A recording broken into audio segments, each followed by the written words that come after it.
Mr. Vitus Azeem, thank you very much for joining us. You're welcome. What are some of the key observations you've made regarding the various party manifestos provisions for corruption? I think about a couple of them have emphasized leadership.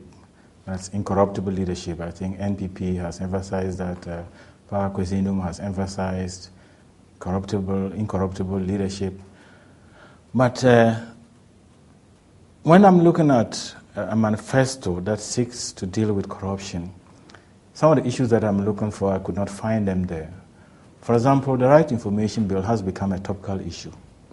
NDC promised in 2008 transparent and accountable governance. The bill has been lying before Parliament for about 2 years, 3 years now, nothing is happening.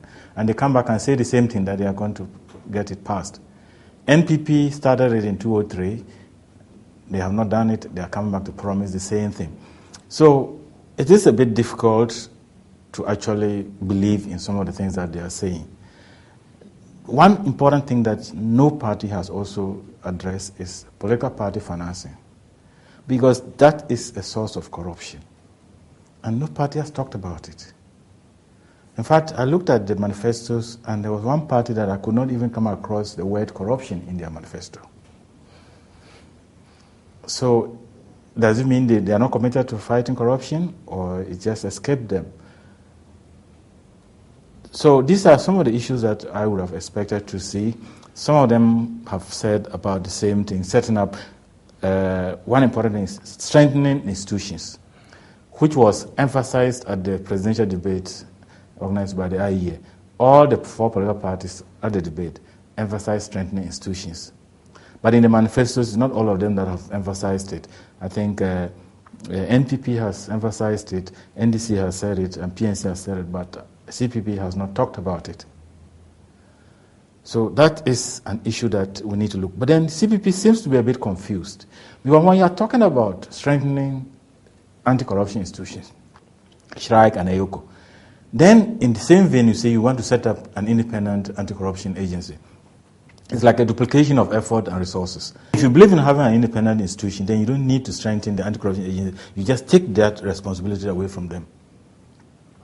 Again, none of them has committed, well, the two main parties have not committed to separating, decoupling the Attorney General from the Minister of Justice. And this is something that we have been fighting for, saying that, look, if you make the Minister of Justice also an Attorney General, he or she has no independence to prosecute. It would always depend on what the executive says. And this is still not, even the Constitutional Review Commission leaves the decision in the hands of the president to decide whether he or she wants to appoint two people or one person to occupy that position. The NPP also leaves prosecution in the Attorney General to delegate, if he or she wants, to the anti-corruption institutions. But the most important thing that they've all agreed is that you need to strengthen these institutions. And in strengthening them, they don't give what they mean by strengthening. If you just say to strengthen them, what goes into it? You need to give them the independence. You need to give them adequate resources. You need to allow them to be able to pursue, to decide what to investigate and what not to investigate, and what to take to court.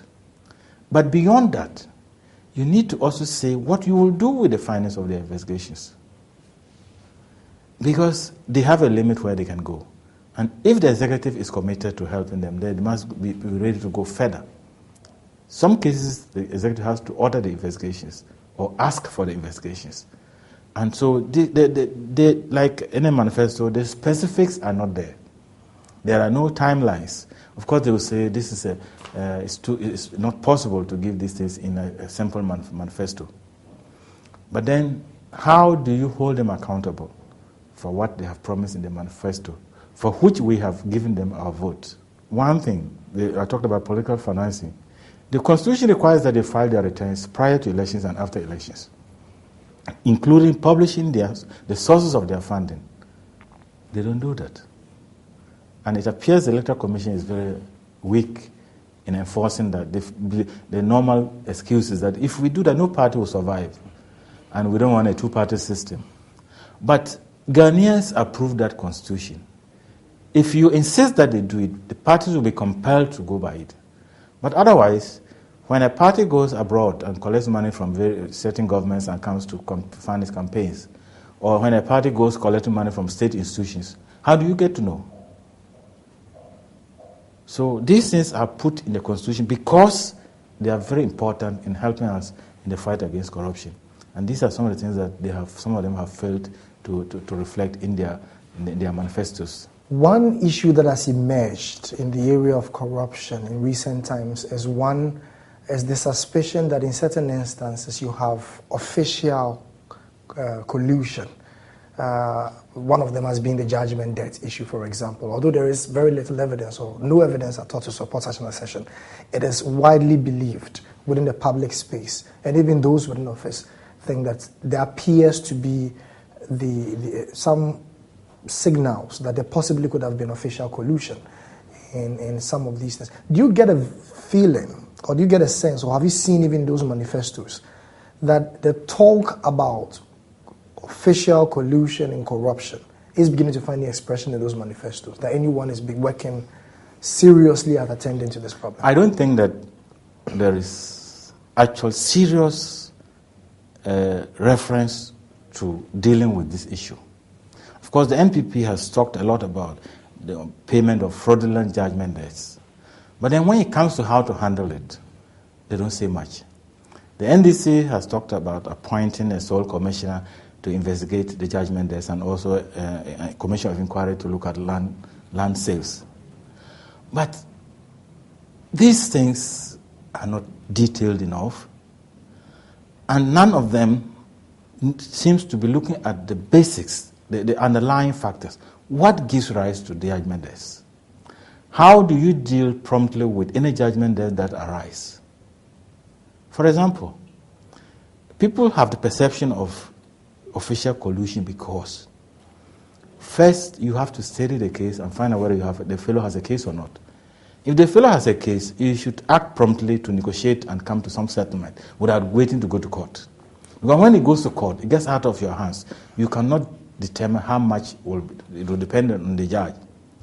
But then when you go to court, again, you have a responsibility to go and ensure that you defend the state. And so when you see public officials going to court with cases and not following up, or even the president giving instruction that a judgment debt should not be paid, and a minister goes ahead to pay, and the president is unable to take any action against that minister, how would you not be convinced that it has something to do with collusion? There's no evidence, but it's a perception that we all have. And they need to dispel that perception by their actions. And these are not things that are handled in the manifestos adequately for us to be convinced that come 2013, there won't be any judgment debts. Of course, we cannot eliminate judgment debts completely, but a good number of them are avoidable, and that's what we should be fighting for. And I don't think that any of the parties has dealt seriously with it in their manifestos. There are those also who say that the situation regarding corruption within our system is as a result of our failure to fully decentralize, and that it appears there's too much concentration of political power in the middle, in the center of government. Do you think that the panacea to this corruption issue, or if you will, widespread serious corruption, will be tamed or at least controlled to the barest minimum by merely decentralizing political power? No, I don't think that merely decentralized political power, will especially when you say political power, will necessarily serve as a panacea to corruption. Political power is not enough. You need fiscal decentralization. You need to give the assemblies their monies and give them the freedom to decide how to use them. But you have to put in place other measures. Like some of them have talked about the election of the district chief executive. If the district chief executive feels that he's being watched by his people, and that come 4 years they may not vote for him again, he or she is likely to be more serious, listen to the people, and probably cut down on some of the corrupt acts that he or she may engage in by ensuring that the resources that he gets, he accounts to the people, provides the necessary services and infrastructure that they require. But if you are sitting up there, let's say in a faraway district, the authorities in Accra, how often do the internal audit agency staff go around all the districts? Now we have more than 100, we have almost, I think, 200 and something districts. They don't, the internal audit and even the audit service, they don't have enough staff to be able to go around this on a regular basis. So you are even hiding there and doing your own thing, and nobody gets to know. By the time they get to know, maybe your tenure would have ended, you would have taken off or something. So that's one thing. Decentralization does not necessarily do that. But the other side of it is that if you decentralize, it cuts corruption in certain areas. For example, if a pensioner comes down to Accra for his pension, and he's told by the Controller Accountant General or other agents that it will take you 2 months to get your pension, unless you give them something. Because you probably have no place to stay, you have no money to feed, you'll probably be willing to part with some money to get them to do it quickly for you to go. Now, if this pension thing comes to your district, you can sleep in your house and come there every day to check on it. So there are various aspects of it. One way decentralization can help in cutting some amount of corruption. And then centralization may also serve. In fact, in some cases you say that you are decentralizing corruption. Because of inadequate supervision there, the lack of qualified staff to do the auditing and there. So yeah, that both ways. It can, in some cases it will work, in some cases it may not work. But then you need to put in place other measures to help it work. But decentralization is bringing government to the doors or steps of the people. And you need to do that. But then in doing that, you need to put in place the measures that will help for it to work more effectively and efficiently. What are some of the most pressing challenges that you think the next government would be faced with in the area of corruption, and what should they do? You see, corruption is cross-cutting. If you have good education policies, if you have good health policies, water sanitation policies, and you're not able to deal with corruption, you will not succeed in implementation of those policies. Monies that should have gone into education, into health, in water sanitation are going into private pockets. So the serious challenge is the political commitment to deal with public officials that are involved in corruption. Of course, with the private sector, you can talk about awareness creation, but you need to make corruption a very expensive venture.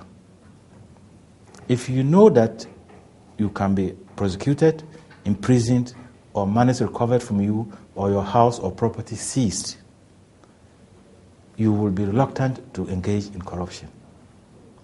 But the problem is the political commitment. If you know that you're a corrupt person, you are likely to be aligned to one of the big parties and try to give them some money for the campaigns. So when they win and you are caught, they'll find it very difficult to deal with you. So it requires political commitment. It requires the party, the leader to say, look, you have done the wrong thing. I know you've given me this money to campaign, but you've done the wrong thing. You are making me unpopular. You are punishing the majority of Ghanaians, and you are going to go I will let the law take its course. That is one. But of course, we have some laws that are still outstanding that we've been pressing government to pass and they're not passing. The Right to Information Bill is pending. The Access Declaration Regulations, or now it's called Public Officer Liability Bill and Regulations. These need to be passed because they are anti-corruption tools that will help us to check public officials, check how they are acquiring wealth over the years, so that we can draw the attention of the government to it. And that's probably one of the reasons why these laws are not being passed, because you'll be giving an upper hand, more strength, more teeth to bite. Civil society and the media can now investigate and publish a lot more information than they have access to now. So that is another thing that any government that is determined to fight corruption should do within first 6 months of coming into power. Access declaration. They have told us that all of them have filed declared their assets. We don't have the list. We don't know the numbers. And we don't even know what they have put into those asset declarations. If you just put this in an envelope and give it to me to keep, you could have put in there that you have 3 cars when you have only 1 car, because you know that during the 4 years you are going to buy 2 more cars and add, or 2 more houses and add. It should be possible, at least for the Auditor General to open them and see. It should be possible to publish them in the newspapers, or at least in the Gazette. This happens in other countries. Why can't we do it if we have accepted democracy as a system that we want to use to rule ourselves? So you need to fill the gaps of the legal framework. You need to strengthen the institutions. And when I say strengthen, not just giving them finances, but also giving them some independence and powers.